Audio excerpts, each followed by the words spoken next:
اللهم ربنا الهمنا رشدنا وعيذنا من شرور انفسنا اللهم ارنا الحق حقا وارزقنا اتباعه وارنا الباطل باطلا وارزقنا اجتنابه آمین یا رب العالمین۔ محترم سامعین، حاضرین، سب سے پہلے شکریہ ادا کرنا چاہتا ہوں میں جو آرگنائزر ہیں اور مولانا صالح عمر ندوی صاحب جنہوں نے مجھے مدعو کیا تھا، اور تقریباً مجھے لگتا ہے کہ 1 مہینہ پہلے کی ہی بات ہے، وہ شاہین کا ٹیلنٹ سرچ ایگزامینیشن ایک چل رہا تھا، اس دوران مولانا صالح صاحب سے، چونکہ یہ پورے بہار کے آرگنائزر ہیں شاہین کے بھی، تو اس موقع پہ ملاقات ہوئی تھی، اور اس کے کچھ روز کے بعد ہی انہوں نے حکم کیا کہ آپ کو آنا ہے، تو یہ ترتیب بن گئی تھی۔ بہرحال میں شکریہ ادا کرتا ہوں کہ انہوں نے یہ موقع دیا کہ آپ لوگوں سے ملاقات ہو سکے۔ یہ چونکہ اسکول کا پہلا اینیورسری ہے، 1 سال مکمل ہوا ہے، تو اس موقع پہ یہ تقریب منعقد کی گئی ہے۔ اس موقع کو غنیمت جانتے ہوئے کچھ باتیں ہم لوگ مشورے کے طور پہ، مذاکرے کے طور پہ کریں گے، کیونکہ تقریر، بھاشن یہ بہت ہو چکا امت میں، اور امت کہاں ہے یہ ہم سب دیکھ رہے ہیں۔ امت مستقل تنزل کا شکار ہوتی چلی جا رہی ہے، تو اندازہ یہ لگا کہ بھاشن سے، تقریر سے کوئی فائدہ نہیں ہونے والا ہے، بلکہ ایک مذاکرہ ہوتے رہنا چاہیے، آتم چنتن ہوتی رہنی چاہیے، آتم منتھن ہوتا رہنا چاہیے کہ ہم انٹروسپیکٹ کریں کہ ہم کہاں ہیں، ہم کہاں تھے، ابھی کہاں ہیں۔ اس سے ہم کو ایگزیکٹ پوزیشن پتہ چلتا ہے، آگے کی پلاننگ میں آسانی ہوتی ہے۔ بچے ابھی تو نرسری کے تھے، بہت چھوٹے تھے، اس لیے بچوں کو مخاطب کر کے کچھ بات کرنے کی ضرورت نہیں ہے۔ جو مین گفتگو ہوگی وہ جو ٹیچرز ہیں یا اسکول کے انتظام میں جڑے ہوئے لوگ، ان سے ہم لوگ مذاکرہ کریں گے، اور کچھ گارجینس سے۔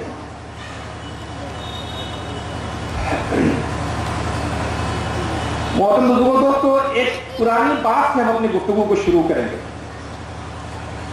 لگ بھگ 751 عیسوی کی بات ہے، 751۔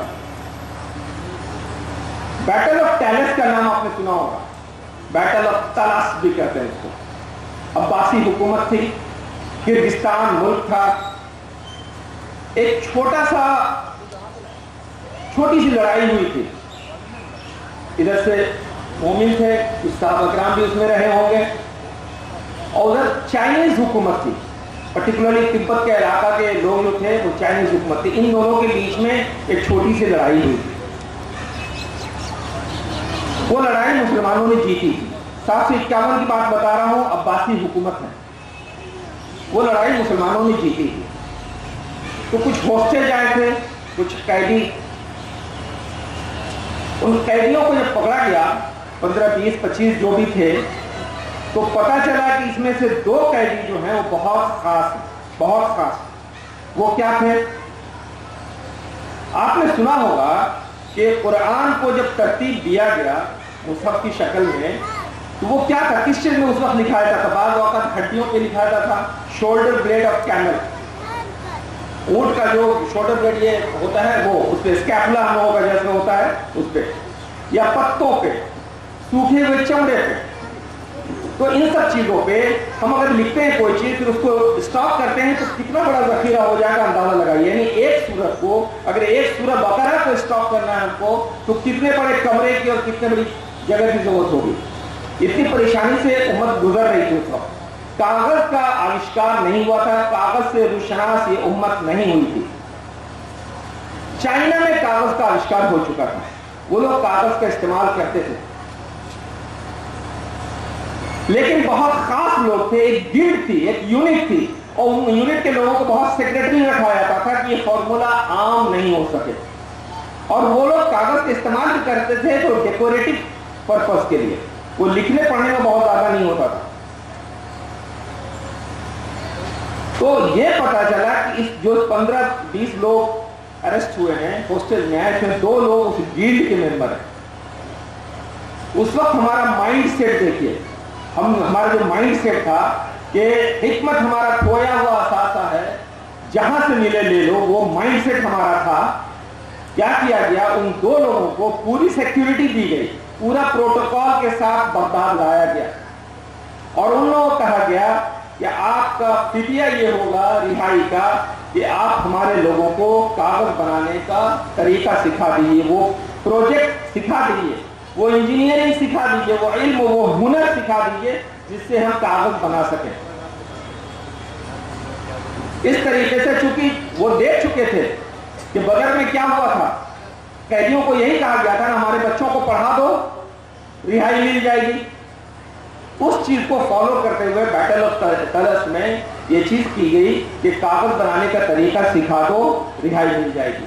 پھر ان لوگوں نے کاغذ بنانا سیکھا، ان سے اس ٹیکنالوجی کو پھر کافی امپروو کرایا اور کئی طرح کے کاغذ بنائے، وہ ایک ریوالوشن لا دیا تھا.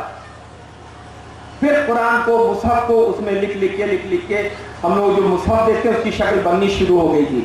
ہم مائنڈ سیٹ کی بات کرنا چاہ رہے ہیں کہ وہ مائنڈ سیٹ تھا کہ علم کہیں سے آئے اس کو لے لینا، یہ نہیں دیکھنا ہے کہ کہاں سے آ رہا ہے، کیسا آ رہا ہے، اور اس علم کو حاصل کر کے اس کو اور بیٹر کرنے کی کوشش کی گئی. پھر بہت طرح کے کاغذ بنے، بہت پتلے پتلے کاغذ بنے. جو چائنا میں جو کاغذ بنتا تھا اس سے بہتر کاغذ بننا شروع ہو گیا. سلیمانی کاغذ تھا، نورانی کاغذ تھا، اس طریقے سے کئی قسم کے کاغذ بننے شروع ہو گئے. یہ چلا ایک مائنڈ سیٹ، یہ ہم نے آپ کو بتا دیا. ایک دوسرا مائنڈ سیٹ لیجیے، اس کے 300 سال تقریباً بعد کی بات ہے کہ ایک پرنٹنگ پریس کا ایجاد ہونا شروع ہوا. کیونکہ لوگوں کو لگا کہ لکھنے میں تو بہت دیر لگ جاتی ہے، تو گلڈنبرگ نام کا ایک آدمی تھا، ویگیانک تھا، اس نے پرنٹنگ پریس ایجاد کر لیا. جب پرنٹنگ پریس ایجاد کر لیا، وقت آ گیا لگ بھگ خلافت عثمانیہ کا. مائنڈ سیٹ کیسے چینج ہوا یہ دیکھیے. جب پرنٹنگ پریس کا ایجاد ہوا اور پرنٹنگ پریس اتنا زیادہ پاپولر ہونے لگا، اور اس زمانے کا پرنٹنگ پریس بھی کیسا رہتا ہوگا، بلاکس بنتے تھے، اس بلاکس کے ذریعے سے پرنٹ کیا جاتا تھا. کاغذ ہم نے بنایا، اس کو امپروو کرا دیا. چائنا کی ٹیکنالوجی ہمارے پاس آئی، ہم نے امپروو کرا کے اس کو پھر پوری دنیا میں وہ کاغذ پھیلنے لگا. اس کاغذ کو لے کے اچھا ہم اسپین تک پہنچ گئے تھے. اسپین میں ہمارا سابقہ یہودیوں سے بھی ہوا، نصرانیوں سے بھی ہوا، سب سے ہوا. یہ کاغذ بنانے کی ٹیکنالوجی جب وہاں پہنچی، ان لوگوں نے اس میں پھر اور محنت کرنی شروع کی اور کاغذ کی کوالٹی اور امپروو ہوتی چلی گئی. جو کاغذ یہاں تھے جو جلدی ڈسٹرائے ہو جاتے تھے، وہ کاغذ وہاں ایسے رہے کہ ٹکاؤ رہے، سندر رہے، اٹریکٹیو رہے. پلس اس کے ساتھ کیا ہوا، آپ جو دیکھتے ہیں آج ہم لوگوں کے پریسکرپشن میں پیڈ میں ایک مارک رہتا ہے نا، جس کو آپ الگ سے یہ نہیں کر سکتے، کاغذ سے اٹھائیے تو مارک نظر آتا ہے، پتہ چلتا ہے کن کا بنایا ہوا. وہ ٹیکنالوجی اس وقت وہیں اسپین سے اندلس سے ہی آ گئی تھی. پرنٹنگ پریس جب آیا تو پرنٹنگ پریس پوری دنیا میں پھیلنا شروع ہوا، یہاں تک کہ وہ چھوٹے چھوٹے آئی لینڈ میں چلا گیا، ہوائی آئی لینڈ میں چلا گیا. یعنی جہاں جہاں یہ یوروپین لوگ جا رہے تھے پرنٹنگ پریس ساتھ لے کے جا رہے تھے. وہ پرنٹنگ پریس جب خلافت عثمانیہ کے حدود میں آ رہا ہے تو وہاں اس کو روک دیا گیا. وہ فتویٰ وہاں پہ آ گیا اس وقت کہ اگر پرنٹنگ پریس کس کے پاس پایا گیا تو اس کو ایگزیکیوٹ کر دیا جائے گا. یہ شیطانی چیز ہے، اور ایگزیکیوٹ کیا جاتا تھا. اور یہ سلسلہ چلتا رہا. پرنٹنگ پریس کا ایجاد ہو چکا ہے، یہ پرنٹنگ پریس پوری دنیا میں پھیل رہا ہے اور خلافت عثمانیہ کے حدود میں آ نہیں سکتا. اگر کسی کے پاس پایا گیا تو ایگزیکیوٹ کر دیا جائے گا. جانتے ہیں اس کا نقصان کیا ہوا؟ نقصان یہ ہوا کہ اس پرنٹنگ پریس کے ذریعے سے دوسری کتابیں شائع ہونے لگیں اور وہ کتابیں پورے عوام میں پھیلتی چلی گئیں.